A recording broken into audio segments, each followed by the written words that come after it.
Coming up next.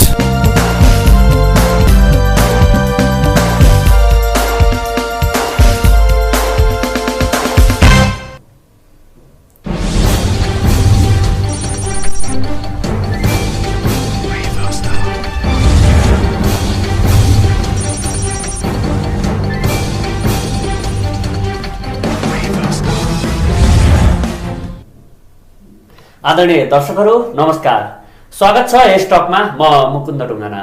यस टकमा आज हामीले त्यस्ता व्यक्तिलाई निम्ति आएका छौँ जो संजोग आचार्य, जो नेपाल पर्यटन पत्रकारको उपाध्यक्ष पनि हुनुहुन्छ, जो एउटा पर्यटन क्षेत्रमा लामो समयसम्म कलम चलाएर आफ्नो पर्यटनको रूपमा उहाँले आफूलाई चिनाउनु भएको छ। उहाँ हुनुहुन्छ संजोग आचार्य। स्वागत छ। हजुर, धन्यवाद। आरामै हुनुहुन्छ? हजुर, आरामै छ।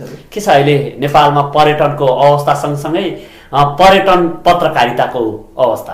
वास्तवमा मुकुन्दजी, नेपालमा पर्यटन पत्रकारिताको भविष्य म निकै उज्जवल देख्छु। हामी नेपाली पर्यटन पत्रकारहरूको लागि मात्र होइन, अहिले तपाईँले हेर्नुहुन्छ भने विश्वका पर्यटन पत्रकारहरूको लागि नेपाल एउटा चाहिँ ड्रिम ल्यान्ड हो। कोही पनि व्यक्तिले पर्यटन पत्रकारितामा कलम चलाउन चाहन्छ भने उसले नेपालको सम्बन्धमा नलेखिकन उसको त्यो पर्यटन पत्रकारिता पुरा हुँदैन। तपाईँ किनकि विश्वको सर्वोच्च शिखर सगरमाथा यहीँ छ, गौतम बुद्धको जन्मभूमि यहीँ छ। त्यसकारण नेपालमा चाहिँ पर्यटन पत्रकारिताको भविष्य चाहिँ एकदमै राम्रो छ र यसलाई चाहिँ तपाईँले जसरी भन्नु भएको छ कुन हिसाबले राम्रो छ तपाईँको? किनभने नेपाल एउटा चाहिँ हरेक भनौँ न टुरिज्म डेस्टिनेसन नेपाल एउटा चाहिँ भनौँ उत्कृष्ट गन्तव्य हो होइन। विश्वको सर्वोच्च शिखर सगरमाथा छ, अन्नपूर्ण चाहिँ तपाईँको ट्रेकदेखि लिएर हरेक स्थानहरू चाहिँ यहाँ नेपालमा छ। न्युयोर्क टाइम्सले पछिल्लो समय 20 वर्ष राख्छ, अघिल्लो अवस्थामा चाहिँ तपाईँले घुम्नै पर्ने देशको सूचीमा नेपाललाई राख्यो। त्यसकारण चाहिँ गौतम बुद्धको जन्मभूमि नेपाल होइन। त्यसकारण त्यो क्षेत्रमा कलम चलाउनेको चाहिँ राम्रो छ यहाँ। जसरी अहिलेको अवस्था, राजनीतिक अवस्थालाई हेर्दा जसरी एउटा पर्यटनमा जोडिनु पर्छ र एउटा पर्यटनको हिसाबले तपाईँले हेरिरहँदा यो अवस्थालाई के हामीले राम्रो मान्न सकिन्छ र? वास्तवमा अहिलेको जुन राजनीतिक अवस्था चाहिँ नेपालको पर्यटन क्षेत्रमा एकदम कालो दिनको रूपमा रहेको छ। जुन तपाईँले विस्तृत शान्ति सम्झौतापछि एउटा एक किसिमले धेरै आशा पलाएको थियो नेपालको पर्यटन क्षेत्रमा, र पछिल्लो समय जुन यो आन्दोलन बन्द हडतालले गर्दाखेरि तपाईँको 4 देशले अहिले हामीलाई ट्राभल अलर्ट जारी गरेको अवस्था छ। अमेरिका, क्यानाडा, बेलायत र तपाईँको अस्ट्रेलिया। भनेपछि यी देशका पर्यटकहरू नेपाल आउन चाहिरहेको अवस्था छ। त्यस्तो अवस्थामा हामीले बन्द हडताल गरिरहेको छौँ। त्यसले गर्दा एक किसिमले नेपालको पर्यटन क्षेत्रमा चाहिँ सकारात्मक तपाईँको म्यासेज जान सकेको छ। तपाईँ हेर्नुहुन्छ भने पछिल्लो समयमा होटल बुकिङहरू रद्द भइरहेको अवस्थाहरू छ। यो बेला पर्यटन पत्रकारले कस्तो भूमिका निर्वाह गर्नुपर्ला जस्तो लाग्छ? वास्तवमा हामी पर्यटन पत्रकारहरू सधैँ सकारात्मक, अलवेज पोजिटिभ भनेर लेखिरहेको अवस्था छौँ र यो अवस्थालाई हाम्रो अवस्थालाई चाहिँ राज्यले अथवा सम्बन्धित व्यक्तिले कमजोरी ठान्नु भएन। र हामीले भोलि चाहिँ भनौँ न तपाईँको नेपालको पर्यटन अवस्था यस्तो हुँदाहुँदै पनि हामीले राम्रो छ नेपालमा, नेपाल भ्रमण आइदिनुहोस् भनेर लेखिरहेको अवस्था छ। यो अवस्था हामीले चाहिँ पोजिटिभ म्यासेज जाने सकेसम्म समाचारहरू चाहिँ सम्प्रेषण गर्नुपर्छ। संजोगजी, जसरी एउटा नेपालको पत्रकारहरूले जुन थोरै मात्रामा मात्र कलम चलाउँछन् जो पर्यटन क्षेत्रमा रहेर, जसरी पर्यटन व्यवसायी र पर्यटन पत्रकारहरूको अवस्था चाहिँ कसरी यहाँले हेर्नुभएको छ? वास्तवमा पर्यटन पत्रकारिता भनेको एउटा व्यवसाय र पर्यटन पत्रकारिताको सम्बन्ध चाहिँ नङ्ग्रो मासु जस्तो सम्बन्ध हो होइन। दुई पक्षबीच हामीले चाहिँ व्यवसाय कुराहरू ल्याउँछौँ र व्यवसायले चाहिँ आफ्ना जुन यथार्थ कुराहरू पर्यटन पत्रकारलाई भनिरहेको अवस्था छ।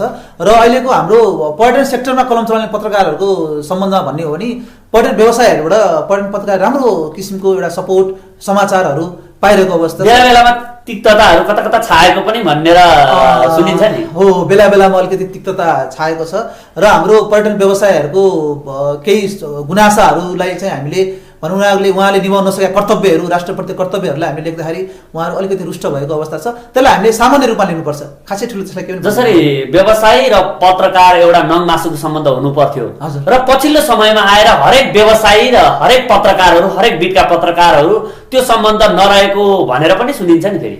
हो, त्यस्तो हुनसक्छ, तर अरू बिटमा मलाई के छ थाहा छैन, विभिन्न होइन। तर पर्यटन पत्रकारिताको बिटमा चाहिँ एक किसिमले पर्यटन व्यवसाय र पर्यटन पत्रकार बिच सुमधुर सम्बन्ध छ र यो सम्बन्ध भोलिसम्म चाहिँ रहिरहोस् भन्ने हाम्रो चाहना हो। त्यसो भए यिनै कारणले गर्दा नेपालमा पर्यटनहरू जसरी अहिले 4वटा कन्ट्रीमा नेपालमा नजानु है, किनभने नेपाल खतरा छ भनेर भनिरहेको अवस्थामा पनि पत्रकारहरूले चाहिँ नेपाल राम्रो छ भनेर उहाँहरूलाई सन्देश दिएकै हो त? दिएकै हो। हामीले चाहिँ नेपालमा जुन ट्राभल अलर्ट जारी गरेका छ, विभिन्न माध्यमबाट जारी गरे होला, तर ट्राभल अलर्ट जारी गरे जस्तो नेपालमा अवस्था छैन है। यो सामान्य राजनीतिक यो बखेडा होला, तर पर्यटकहरू चाहिँ नेपालमा सुरक्षित छन् कुनै पनि अब केही समय अगाडि हाम्रो आइजिपी साहबले पनि भन्नुभएको थियो पर्यटकको सुरक्षाको लागि चाहिँ हामी कुनै पनि कसर बाँकी राख्दैनौँ भनेको अवस्थामा नेपाल सरकारले पनि पर्यटकको सुरक्षाको लागि विशेष ध्यान दिएको छ। पर्यटक प्रहरीको अवस्था छ, नेपाल प्रहरीले हेरिरहेको छ। त्यो अवस्था हामीले ट्राभल अलर्ट जारी गरिरहेको छ, तर नेपाल असुरक्षित छ भन्न सक्ने अवस्था चाहिँ छैन मुकुन्दजी। जस्तो समाचारकै भरमा विदेशीहरूले अवलोकन गरेर त्यो ठाउँ यस्तो छ, सुरक्षित या असुरक्षित छ भनेर त सञ्चारकै भरमा भन्ने हो नि, तर सञ्चारकै आधारमा उनीहरूले त्यहाँ नजानु है, किनभने एउटा संविधान पनि समयमा बन्न सकेन र देशको राजनीतिक अवस्था पनि लथालिङ्ग छ र काहीँ भूमिगत व्यक्तिहरू पनि यहाँ सक्रिय रहन्छ कि र पर्यटकहरू त्यहाँ जाँदाखेरि चाहिँ भोलि चाहिँ दुर्घटनाको अवस्था हुने, सृजना हुने अवस्था निस्कन्छ कि भनेर उहाँहरू त एउटा सञ्चारकै माध्यमबाट उहाँहरूले एउटा निचोड निकालेको हुन्छ। तर तपाईँ भन्दै हुनुहुन्छ होइन यहाँ सुरक्षित छ, सबै ठाउँमा हाम्रो आइजिपीले नि भनिसकेका छन्, सबै ठाउँमा। कसरी यो अवस्थामा उनीहरूले सोचिरहेको यो छन् र कुन अवस्थामा उनीहरू सुरक्षित छन् त? तपाईँको दुईटा कुराले हेर्दा रहेछन् यो इन्टरनेसनल। एउटा कुरा के हो भने तपाईँको सञ्चार माध्यम भनौँ ठुलो कुरा हो सञ्चार माध्यम, र अर्को कुरा चाहिँ नेपालको एमएसीले कस्तो रूपले लिन्छ, कस्तो रूपले चाहिँ उसले भनौँ न सूचना प्रवाह गर्छ, त्यो कुरा पनि महत्त्वपूर्ण कुरा हो। र ट्राभल अलर्ट भनेको तपाईँको लामो समयसम्म फेरि रहँदैन यो कुरा, निश्चित समयसम्म रहन्छ। र अब हामी अलिकति शान्ति प्रक्रियामा भनौँ न जुन हामीले सोचेका थियौँ नि माघ आठपछि त्यो अवस्था अहिले त्यस्तो देखिया छैन। अलिकति राम्रो अवस्था भएको अवस्थामा मलाई लाग्छ केही समयमा नै ट्राभल अलर्ट चाहिँ भनौँ न जुन जारी गरेको छ त्यो हट्ने अवस्था चाहिँ छ। कसरी सरकारले त त्यो छैन भनेर एउटा विज्ञप्ति सहित बुझाउनु पर्थ्यो, तर त्यो हुँदाहुँदै पनि सरकारले त्यो विज्ञप्ति पठाउन किन ढिला गरिरहेको छ? हो, वास्तवमा सरकारले भन्नु पर्थ्यो, तर नेपालको तपाईँको सरकारको अवस्था थाहा छँदैछ। वर्ष दिनमा, महिना दिनमा आज एउटा मन्त्री हुन्छ, भोलि अर्को मन्त्री चेन्ज भइरहेको हुन्छ होइन।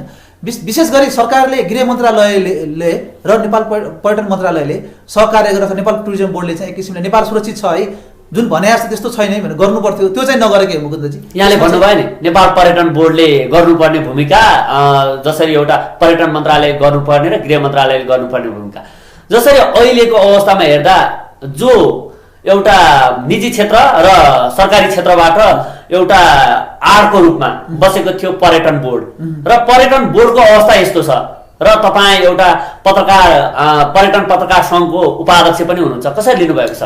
वास्तवमा सार्वजनिक साझेदारी अन्तर्गत 2053 सालमा पर्यटन ऐन आयो, त्यो अनुसार 2055 सालमा नेपाल टुरिज्म बोर्ड आयो। मैले विगत 10 वर्षदेखि यो पर्यटन क्षेत्रमा कलम चलाउँदै आइरहेको छु। र मुकुन्दजी मैले भन्नुपर्दा केही समय अगाडि हामी भनौँ आजभन्दा 4-5 वर्ष अगाडि सायद होला हामी रुकुममा गएको थियौँ। रुकुममा स्यार्पु महोत्सव भइरहेको थियो। त्यहाँ जाँदाखेरि रुकुमको जनताहरूलाई पर्यटन मन्त्रालय भन्ने थाहा थिएन, धेरैलाई सबै पर्यटन बोर्ड भन्थे, किनकि उनीहरूलाई पर्यटन मन्त्रालय छ भन्ने थाहा थिएन। पर्यटन बोर्ड नै पर्यटन मन्त्रालय काम गरेछ भन्ने भावना थियो। अब अहिले हेर्नु विगत भनौँ न तपाईँको चाहिँ अब 5-6 वर्षमा चाहिँ धेरै राम्रो काम गर्यो। अब अहिले हेर्नु सिओको अवस्था यस्तो छ, एक किसिमले चाहिँ पर्यटन प्रवर्धनको नाममा केही करप्सन भएकै हो टुरिज्मबाट, नभए हो भन्दिनँ म होइन। त्यसमा कुनै एउटा व्यक्ति भन्दा पनि एउटा सञ्जालै यसमा चाहिँ सामेल भएको हुनसक्छ। र नेपाल पर्यटन बोर्डको चाहिँ पछिल्लो समयमा भूमिका चाहिँ एक किसिमले सकारात्मक भूमिका चाहिँ मैले देखेको छुइनँ नेपालको पर्यटन प्रवर्धनमा। अझ पनि धेरै भइसक्यो, पर्यटनमा विवाद निक्लेको त धेरै भइसक्यो, निजी क्षेत्र र पर्यटनमा यो विभिन्न तिक्तता निक्लेको लगभग धेरै भइसक्यो, तर अझै पनि यो समाधानको बाटो निकालेको छैनन् नि।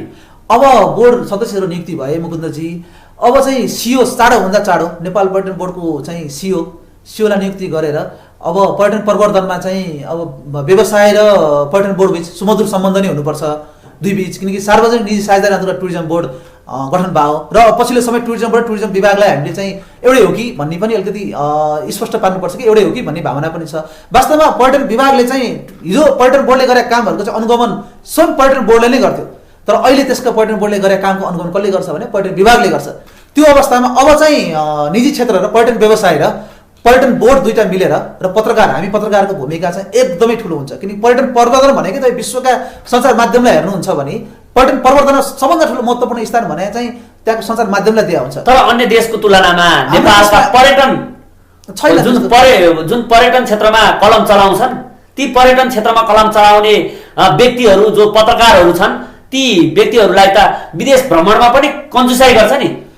होइन, विदेश भ्रमण भने पत्रकारको वृत्ति विकासको कुरा हेर्नु, किनकि अहिले हाम्रो सञ्चार माध्यमले मैले मेरो पुस्तक पनि लेखेको छु, मैले आफ्नै व्यक्तिगत पहलमा युरोप लगायत विभिन्न देशको भ्रमण गरेँ, मैले पुस्तक उल्लेख गरेको छु। नेपालको सञ्चार मिडियाहरूले पत्रकारलाई विदेश भ्रमण लग्न सक्ने क्षमता राख्दैनन्, किनकि टुरिज्म बोर्डसँग तपाईँको त्यत्रो ठुलो बजेट छ, भनौँ न 1 अर्ब 50 करोड जति बजेट छ, त्यो बजेटले पर्यटन पत्रकार एउटा कार्यक्रम एकचोटि लग्दै भने त उसको वृत्ति विकास त हुने भयो नि, उसले त्यहाँ गएर लेख्ने भयो नि। अब तपाईँ पर्यटन प्रवर्धन भन्छन्, टुरिज्म बोर्डका केही भनौँ न अथवा सरकारी केही पदाधिकारी जान्छन्, अब त्यहाँबाट एउटा विज्ञप्ति आउँछ, त्यो भयो कि भएन वास्टको काम कसले गर्ने? हामीले देखाएको छैन नि, उनीहरूले जस्तो विज्ञप्ति जारी गर्यो हामी त्यही न्युज बनिरहेको छ। त्यहाँ गएर के अरे प्रवर्धन भयो कि भएन, कोसँग भेट भयो, कस्तो किसिमको प्रवर्धन गरे भनेर वास्टको रूपमा चाहिँ एउटा कार्यक्रममा कम्तीमा पनि हामीले आवाज उठाइरहेका छौँ। अहिले तपाईँ टिजिएफ नेपाल जुन शिव अधिकारीजी हुनुहुन्छ, हाम्रो पर्यटन पत्रकार सङ्घमा हरिजी हुनुहुन्छ, मैले स्वयं हामीले पनि पहलमा के उठाइरहेको छु, कम्तीमा पनि एउटा कार्यक्रममा एउटा पत्रकार लग, यसले गर्दाखेरि कम्तीमा पत्रकारको वृत्ति विकास हुने,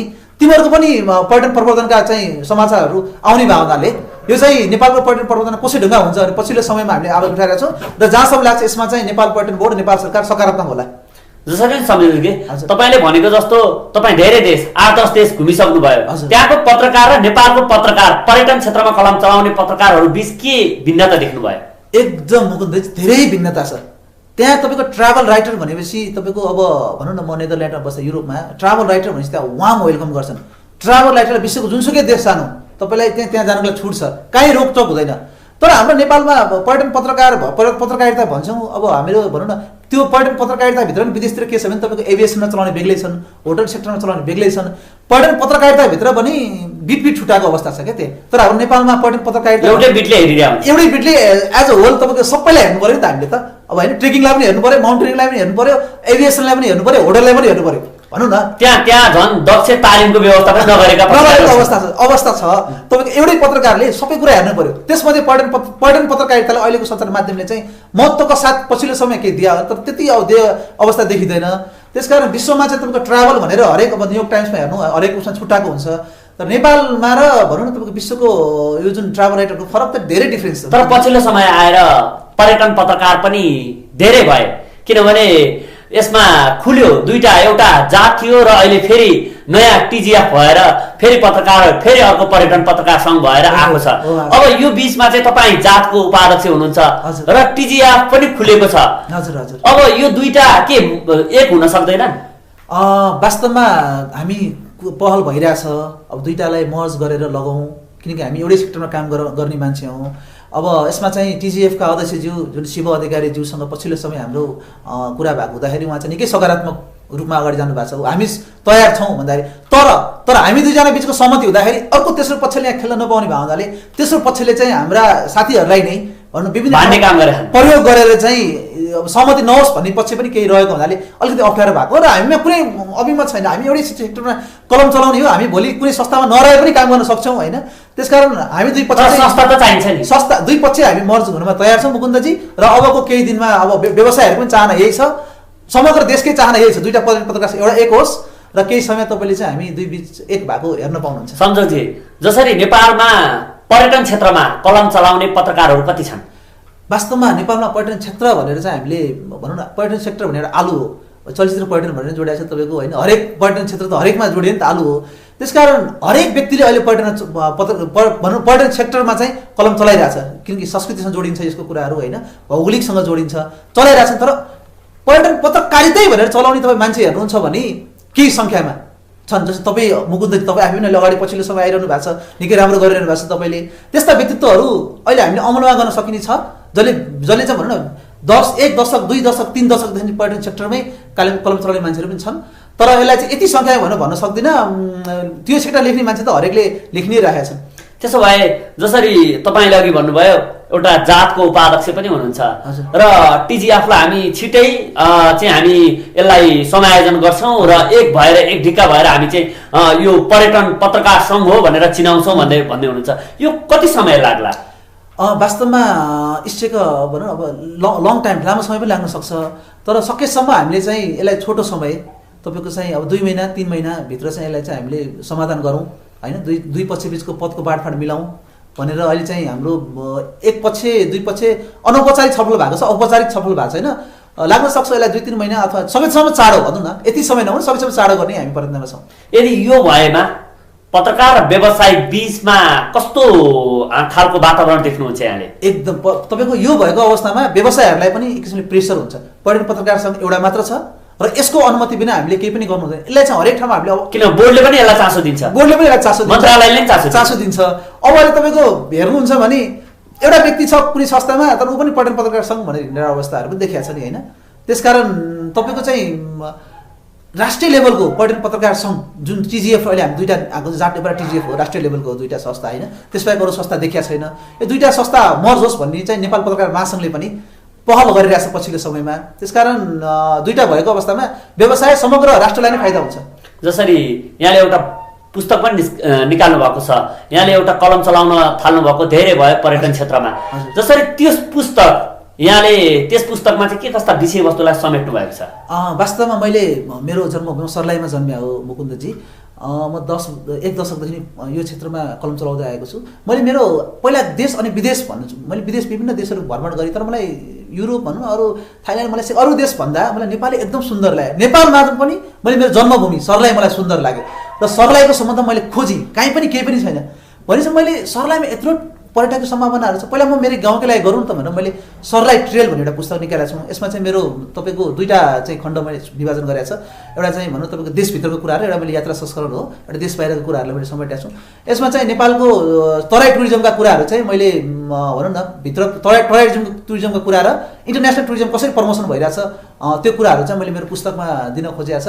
र त्यसमा तपाईँले चाहिँ नेपालको कुरा हो, विदेशमा चाहिँ अहिले सेक्स टुरिज्मका कुराहरू पनि मैले मेरो पुस्तकमा चाहिँ उठाएको छ। जसरी तपाईँले भन्नुभयो नि विदेश र नेपालमा चाहिँ कतिको फरक छ टुरिस्टहरू घुम्ने वातावरणमा? यहाँले जुन 8-10 देश घुम्नु हुँदा त्यहाँको टुरिस्टहरूको घुम्ने अवस्था र नेपालको घुम्ने अवस्था कसरी फरक पाउनु भएको छ? तपाईँको यस्तो छ, अब विदेशमा तपाईँको खर्च गर्ने ठाउँ अथाह छ, तपाईँसँग जति पैसा हो त्यति खर्च हुनसक्छ। विदेशमा पर्यटकहरूले खर्च गर्ने ठाउँहरू छ, तर नेपालमा पर्यटकहरू आउँछन् पैसा बोकेर आउँछन् तर उनीहरूले खर्च गर्ने ठाउँै छैन, किनकि नयाँ प्रोडक्टै हामीले दिन सकेका छैनौँ। अनि पर्यटकको बसाइ कसरी लमिन्छ भन्नु त मुकुन्दजी?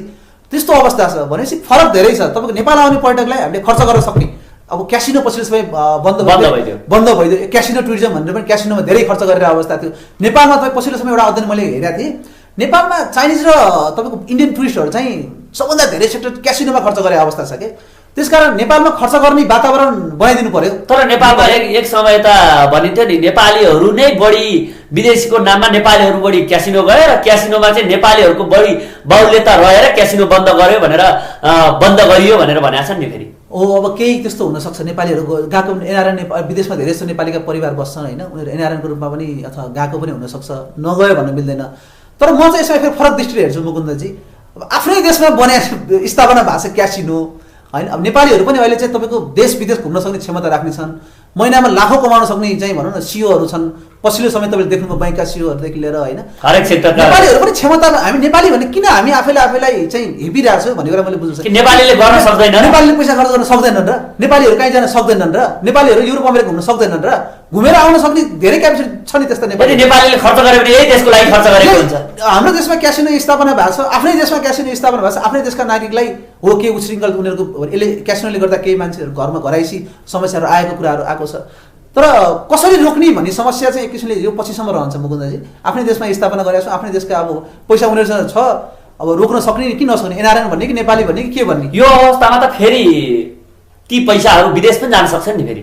यो सोचनीय विषय पनि छ नि। पछिल्लो समय नेपालीहरूले चाहिँ मकाउ लगायत केही देशहरूमा गएर नेपाली पैसा भएका नेपालीहरूले पैसा खर्च गरिरहेको अवस्था छ। बाहिर देशमा चाहिँ क्यासिनोमा गएर नेपाललाई दिएन भने बाहिर देशका क्यासिनोमा गएर खेल्छु भनेर बाहिरका क्यासिनोमा गएर खेलिरहेहरू पनि छन् नेपालीहरू। सम्झौजी यहाँले अघि भन्नुभएको थियो नि जसरी विदेशको मामिलामा पर्यटनहरूलाई एउटा मनोरञ्जनको रूपमा एउटा सेक्स टुरिज्मलाई पनि हेर्न सकिने रहेछ, नेपालमा के त्यो सम्भावना छ?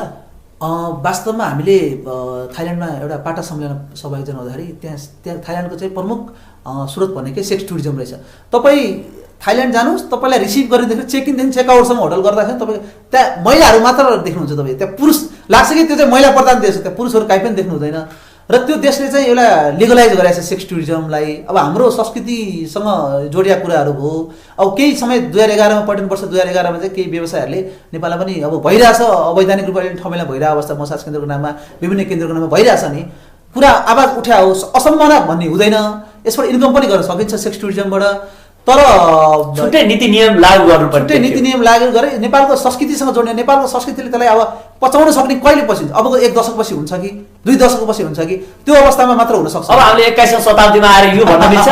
यो अब हाम्रो संस्कृति नै त्यस्तो छ। हाम्रो चाहिँ केही समय अगाडि एकजना मन्त्रीज्यूले त्यसो भन्नुभयो, पर्यटन व्यवसायले कुरा उठाउँदाखेरि सेक्स टुरिज्मको सम्म लिगलाइज गरौँ नि त ठाउँमेलमा, एउटा ठाउँलाई स्पट बनाउँ। अब तपाईँको इन्डियामा एउटा बलिउडको हिरोले चाहिँ अब इन्डियामा एउटा इन्टरभ्यूमा उसले भने कि इन्डियामा चाहिँ त्यस्तो किसिमको ठाउँहरू नभइदिए भए अझ धेरै महिना बलात्कृत हुन्थे भने के। त्यही कारणले पनि यहाँ सोचनीय विषय छ कि जसरी हाम्रो खुल्ला यहाँ अवस्था नहुँदाखेरि यो बलात्कृतका घटनाहरू बढी घटेका हुन् त। नेपालमा त्यस्तो बलात्कृतको घटना पछिल्लो समय घटेको छ, भएको छ। अब यसलाई चाहिँ मुकुन्दजी अब यो नेपालको अब संस्कृति अब होइन सबै कुरासँग जोडिने भए हुनाले अब यही कारणले भन्न चाहिँ म सक्दैन। नेपालको चाहिँ कि मान्छेको व्यक्तिको विचार हो, उसको चाहिँ भनौँ न अब कस्तो वातावरण हुर्किएको छ त्यो कुराहरू यसमा महत्त्वपूर्ण रहन्छ। र त्यो भएको अहिलेको अवस्थामा अब सेक्स टुरिज्मलाई हामीले लिगलाइज यहाँ विभिन्न भइरहेछ, अवैधानिक रूपमा भइरहेछ, यसलाई लिगलाइज गरेर सरकारले ट्याक्स ल्याएर पैसा कमाउन सक्ने अवस्था चाहिँ रहन्छ। जस्तो यहाँले विदेशकै तुलनामा हेर्नु पर्दा र यहाँ एउटा पर्यटन पत्रकार भएको नाताले पनि यहाँको पर्यटकहरूसँग राम्रो घुलमिल छ र पर्यटकहरूको चाहना चाहिँ के छ यो सम्बन्धी, यो सेक्स टुरिज्म सम्बन्धी चाहना चाहिँ उनीहरूले कसरी व्यक्त गरिरहेका छन्? सेक्स टुरिज्म सम्बन्धी विदेश नेपालीहरू अब तपाईँले चाहिँ एकदम भनौँ न कस्तो किसिमको यसको उत्तर अब तपाईँले आफै थाहा छ होला, तपाईँले मेरो मुखबाट भनाउनु खोज्नुभयो। अब नेपालमा पर्यटकहरू पछिल्लो समय सेक्सको लागि नै आउने पनि देखिया छ, धेरै जसो देखिया छ। हामीले नलेखा पनि हुनसक्छ। त्यसको लागि नै विशेष गरी इन्डियन टुरिस्टहरू, तपाईँ विधा पर्यटन राखिकन मैले धेरै इन्डियन टुरिस्टहरू भेटेको छु जसले चाहिँ त्यस्तो ठाउँ कहाँ छ नेपालमा मलाई भन्दैन भन्ने किसिमको चाहिँ भेटेको छु, मैले देखाएको छु भनौँ न। अब त्यसकारण यसकै खोजीमा आउँछन् भने त म भन्न सक्दिनँ। घुम्नमा आउँछन् त घुम्नसँगै उनीहरूको त्यो चाहना पनि त्यो हुनसक्छ कि अब नेपालको चाहिँ एक किसिमले प्राकृतिक रूपले सुन्दर देश हो, त्यसका त्यहाँ चाहिँ सुन्दर युवतीहरू छन् भन्ने चाहिँ एउटा चाहिँ त्यो पर्यास छ। भनेपछि यदि नेपालले इन्कमको सोर्सको रूपमा राम्रो नीति नियम राखेर यसलाई चाहिँ एउटा सेक्टर छुट्याउने हो भने यहाँबाट राम्रो इन्कम गर्न सकिन्छ। राम्रो यसबाट चाहिँ नेपालमा चाहिँ राम्रो इन्कम गर्न सकिन्छ। र तपाईँको थाइल्यान्डमा देख्नुहुन्छ भने अब युरोपियन मुलुकका युरोपमा क्राइसिस हुँदाखेरि त्यहाँको केटीहरू पनि थाइल्यान्डमा घुम्न आउँदाखेरि 2 महिना घुम्न आउँदाखेरि उनीहरू त्यही पेसा गर्थे र त्यसबाट पैसा कमाउँथे र उल्टै थाइल्यान्डमा पैसा कमाएर जान्थे। भनेपछि नेपालीहरू मात्र नभएर नेपालमा त्यो भएको अवस्थामा अरू देशका भनौँ न आएर पनि नेपाललाई ट्याक्स तिरेर नेपालमा बसेर काम गर्न सक्छन्। जसरी यहाँ एउटा पर्यटन क्षेत्रमा कलम चलाइरहँदा विदेशी कतिपय लेडिजहरू नेपालमा छन् र नेपालको काठमाडौँ सिटीमा आएर बस्छन् र उनीहरूले सेक्सको लागि पनि केही आएका छन् भनेर भनेका छन्। तपाईँ एउटा पत्रकारको नाताले एउटा भित्री रूपमा तपाईँले अनुसन्धान गर्नुभएको होला, त्यस्तो के पाउनु भएको छ? वास्तवमा तपाईँको लामो ट्रेकिङ टुर जाने जुन हुनुहुन्छ त्यस्तो लेडिजहरूले चाहिँ प्राय अब भनौँ न अब शेर्पा अथवा तपाईँले देख्नुभयो होला पछिल्लो समय उनीहरूलाई चाहिँ ट्रेकिङ गाइडको रूपमा स्मार्ट केटा खोजिरहेका हुन्छन् र उनीहरूको उद्देश्य के हुन्छ भने घुमाइसँगै त्यो नेपालीसँग चाहिँ नेपालीको एउटा चाहिँ भनौँ न सोझोपनसँग अब किसिम मनोरञ्जन गरौँ भन्ने पनि उनीहरूको चाहना हो। र त्यसरी गर्दाखेरि कयौँ व्यक्तिहरूको चाहिँ भविष्य पनि भनौँ न सुन्दर भएको छ, धेरैको बिग्रेको पनि। पछिल्लो समय एनआरएन स्पेनको एकजना एनआरएनको एउटा आउनु भएको थियो, उहाँले भन्नुहुन्थ्यो युरोपमा स्पेनमा धेरै जस्तो चाहिँ नेपाली बच्चाहरू एडप्ट गरेका छन्, ठिकै धेरै गरेका छन् विदेशीहरू। भने युरोपियनहरू चाहिँ नेपालीहरूसँग भनौँ न एकदम सोझा भावनाले एकदम विश्वास गर्छ, विश्वमा नेपालीहरूलाई जहाँ पनि विश्वास गर्छ। त्यसकारण नेपालीहरूसँग चाहिँ तपाईँले विदेशी केटी कुराहरू है नेपालीहरूसँग चाहिँ उनीहरू घुम्न एकदम रुचाउँछन् नेपाली गाइडहरूसँग चाहिँ। जसरी एउटा विदेशको तुलनामा हामी नेपाललाई एउटा तुलना गर्दाखेरि कुन देशको नागरिकहरू बढी मात्रामा त्यस्तो चाहना राख्छन्? अब मुकुन्दजी त्यो चाहना भन्ने कुरा यो देशको सबैको चाहना हुनसक्छ, सबै तर बढी मात्रामा म यो देशको भनेर अहिले भन्न सक्दिनँ। एसियाली देशकै पनि हुनसक्छ, विदेशीहरू पनि तपाईँको देखिएको छ, युरोपियन मुलुकका पनि मैले देखाएको छु छन्, उनीहरूको पनि चाहना छ। अब इट डिपेन्ड्स भनौँ न अब त्यो कस्तो वातावरण हुन्छ त्योसँग चाहिँ निर्भर रहन्छ। नेपाल यति सुन्दर देश छ तर नेपालले किन आफूले बढी प्रचार गर्न नसकेर हो विदेशमा, या नेपाल आफैमा यति सुन्दर देशलाई चाहिँ एउटा चिनाउन नसकेर हो? तल पर्दै गइरहेको छ र जति हामीले एउटा सोचेर बोलाउँछौँ यो वर्ष यति टुरिस्ट आउँछ भनेर हामी पर्यटकहरू यति आउँछन् भनेर हामी आङ्कलन गर्छौँ, तर ती पर्यटकहरू धेरै घटेको पाइन्छ। के कारणले हो? एउटा राजनीति त हुँदै भयो, दोस्रो कारणहरू चाहिँ के छन्? वास्तवमा हामीले नेपालको पर्यटनलाई अझ प्रवर्धन गर्न सकेका छैनौँ। अन्तर्राष्ट्रिय स्तरमा नेपाललाई हामीले चिनाउनै सकेका छैनौँ। अब तपाईँको Buddha was born in India भनेर अब थाइल्यान्डमा तपाईँ जानु, ट्रेकिङ गाइडहरूले चाहिँ तपाईँको थाइल्यान्डका बुद्धहरू देखाउँदाखेरि तपाईँलाई देखाउँदा उनीहरूले के भन्छन् भने यो चाहिँ बुद्ध भारतमा जन्मिया भनेर देखेँ। मैले स्टोरी पनि लेखाएको थिएँ। लुम्बिनी विकास कोषले पनि त्यसमा चाहिँ भनौँ न त्यस्तो देशहरूमा चाहिँ अलिकति पर्यटन प्रवर्धन गर्न चासो नदिए हो कि त नसके हो कि होइन। एक चाहिँ नेपाल सम्बन्धी अब भ्रम छ। अब भनौँ न तपाईँको सगरमाथै चाइनामा पर्छ भन्ने छ। अब सगरमाथा इन्डियामा पर्छ, अथवा कोर्सको बुकमै तपाईँको चाहिँ पछिल्लो समय अब भनौँ न बुद्ध चाहिँ अब युरोपकै कतिपय देशमा स्टडी कोर्समा तपाईँको त्यो पढाइ भएको अवस्था छ। अब बुद्ध चाहिँ इन्डियामा जन्मिया हो भन्ने अवस्था। यो भ्रमहरूलाई हामीले चिर्न नसक्दाखेरि मुख्य कारण हो। र अर्को कारण के हो भने तपाईँको नेपाल वायु सेवा निगम, नेपाल वायु सेवा निगमको अवस्था चाहिँ भनौँ न अलि पछिल्लो समय राजनीतिकरण भयो, के भयो अलि उत्कृष्ट। जुन नेपाल वायु सेवा निगमले एक समय तपाईँ सोच्न सक्नुहुन्छ मुकुन्दजी, 1993 मा नेपाल वायु सेवा निगम पेरिस पुग्थ्यो। नेपाल वायु सेवा इन्डियाको चाहिँ तपाईँको दिल्ली, मुम्बई, बेङ्गलोर जस्ता ठाउँहरूमा उडान पर्थ्यो। चीनको साङ्घाई पुग्थ्यो, जापानको ओसाका पुग्थ्यो। भनौँ न आज नेपाल वायु सेवा निगमको यो अवस्था कस्तो छ?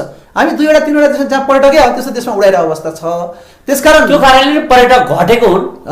वायु सेवा मात्रामा त राजनीतिकरण हुन्छ। वायु सेवा निगमको अब जुन उडान चाहिँ डाइरेक्ट फ्लाइट नहुँदाखेरि चाहिँ हामी नेपाल आउन सकेका छैनौँ। राष्ट्रिय ध्वजाप्रति हाम्रो विश्वास छ भनेर पनि जुन धेरै पर्यटक नआएको हुनसक्छ। र अर्को कारण चाहिँ के हो भने नेपालमा अझ पनि शान्ति भइसकेका छैन, अशान्ति नै छ भन्ने किसिमको पछिल्लो समय विशेष शान्तिसँग चाहिँ अलिकति आशा आएको थियो।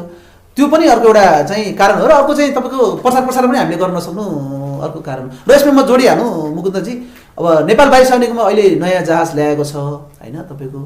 अब उसले पहिलो फ्लाइट चाहिँ 25 तारिकबाट दिल्ली उडान गर्दैछ। अब नेपाल वायु सेवा निगमले अर्को जहाज पनि आउँदैछ।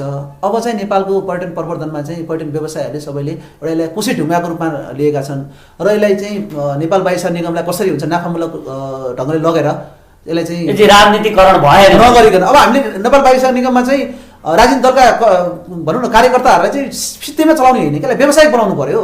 राजनीतिक दलका कार्यकर्ता फोकटमा चलाउने, तपाईँको चाहिँ भनौँ न अब अरूहरूलाई चाहिँ हामीले कम प्राइसमा चढाउने त्यस्तो भएन। अब नेपाल वायु सेवा निगमले नाफा कमाएर मदन खरेल समक्ष एउटा चुनौती पनि आइपुगेको छ। नाफा कमाएर नेपाल वायु सेवा निगमलाई अन्तिम चुनौती हो। नाफा कमाएर चाहिँ नेपालको पर्यटन प्रवर्धन गर्ने उसको लागि अवसर हो, किनकि उसले तपाईँको सञ्चय कोषबाट 10 अर्ब ऋण लिएको अवस्था छ, त्यो पनि चुक्ता गर्नुपर्छ। त्यसकारण पर्यटन प्रवर्धनको लागि चाहिँ 2टा विमान आएको अवस्थामा चाहिँ अब यसलाई कोसी ढुङ्गा नै हो। सम्झौजी हामी अन्तमा पनि आइसकेका छौँ। अन्तमा म यो भन्न चाहन्छु, हाम्रो देश नेपाल पर्यटकीय हिसाबले धेरै सुन्दर छ, तर हाम्रो देश नेपाल अझ बढी चिनाउनको लागि र नेपालमा सँगसँगै पर्यटन पत्रकारको भविष्य कस्तो देख्नु भएको छ यहाँले? नेपाललाई चिनाउनको लागि सबभन्दा ठुलो भूमिका भने पर्यटन पत्रकारहरूकै हो। र उनीहरूले नै नेपालको सम्बन्धमा अहिले नेपालमा जति पनि पर्यटक हामी आयो भन्छौँ, भित्र भन्छौँ, गयो भन्छौँ, पर्यटन पत्रकारहरूले नै लेखेर भएछ। हामीलाई चाहिँ कसैले प्रवर्धन नगरिकन हामी आफै खोजेर आफै गरेर लेखिरहेछौँ। र नेपालमा चाहिँ तपाईँको नेपाललाई चाहिँ प्रवर्धन गर्नको लागि पर्यटन पत्रकारहरूले भूमिका खेल्नु पर्यो। र नेपालमा चाहिँ पर्यटन पत्रकारहरूको लागि नेपाल चाहिँ ड्रिमल्यान्ड हो। र नेपालमा बसेर तपाईँको चाहिँ पर्यटन पत्रकारहरूले पैसा पनि कमाउन सक्छन्, नाम पनि कमाउन सक्छन्, दाम पनि कमाउन सक्छन्, घुम्न पनि सक्छन्। त्यसकारण पर्यटन पत्रकारहरूको लागि उज्जवल भविष्य छ। र आगामी अब युवाहरूलाई पनि यो क्षेत्रमा चाहिँ तपाईँहरू कलम चलाइदिनुहोस्। नेपालको सम्बन्धमा प्रत्येक एक ठाउँ आफ्नो गाउँको बारे कुनै सुन्दर पर्यटकीय स्थान त्यसको बारे कलम चलाइ लेख्नुहोस्, आर्टिकल लेख्नुहोस्, जुनसुकै माध्यम सामाजिक सञ्जाल लेख्नुहोस्। सामाजिक सञ्जाल एउटा माध्यम भएको छ। त्यसकारण त्यसरी पर्यटन प्रवर्धन गर्न सकिन्छ र यसमा नेपालमा चाहिँ पर्यटन पत्रकारिताको भविष्य उज्जवल छ। सम्झौजी आफ्नो महत्त्वपूर्ण भनाइ राखिदिनु भयो, पर्यटन क्षेत्रको एउटा उज्जवल भविष्यको कामना पनि गर्नुभयो। यहाँलाई धेरै धेरै धन्यवाद। धन्यवाद मुकुन्दजी, तपाईँलाई र तपाईँको जुन STVको जुन टिमलाई नै म धन्यवाद दिन्छु। मलाई बोलाउनु भयो र केही पर्यटन पत्रकारिता सम्बन्धी कुराहरू राख्न दिनुभयो, त्यसको लागि धन्यवाद दिँदै म बिदा हुन्छु। धन्यवाद। आदरणीय दर्शकहरू, उहाँ हुनुहुन्थ्यो नेपाल पर्यटन पत्रकार सङ्घको उपाध्यक्ष र उहाँले लामो समयसम्म पर्यटन क्षेत्रमा बसेर 1 दशकभन्दा बढी कलम चलाएर आफ्नो विभिन्न ठाउँमा भ्रमण पनि गर्नुभयो र त्यहाँको देखेर उहाँले नेपाल यस्तो हुनुपर्छ र यो तरिकाबाट गयो भने नेपालको पर्यटनको भविष्य यो छ र पर्यटन पत्रकारहरूको भविष्य पनि यो छ भनेर आफूलाई उहाँले चिनाउँदै अबको युवाहरूलाई पनि यो तरिकाबाट जानोस् भन्ने शुभकामना दिनुभयो। आजलाई यस टक यति नै। अर्को दिन नयाँ विषयवस्तुका साथ उपस्थित हुनेछौँ। तबसम्मको लागि बिदा चाहन्छौँ। नमस्कार।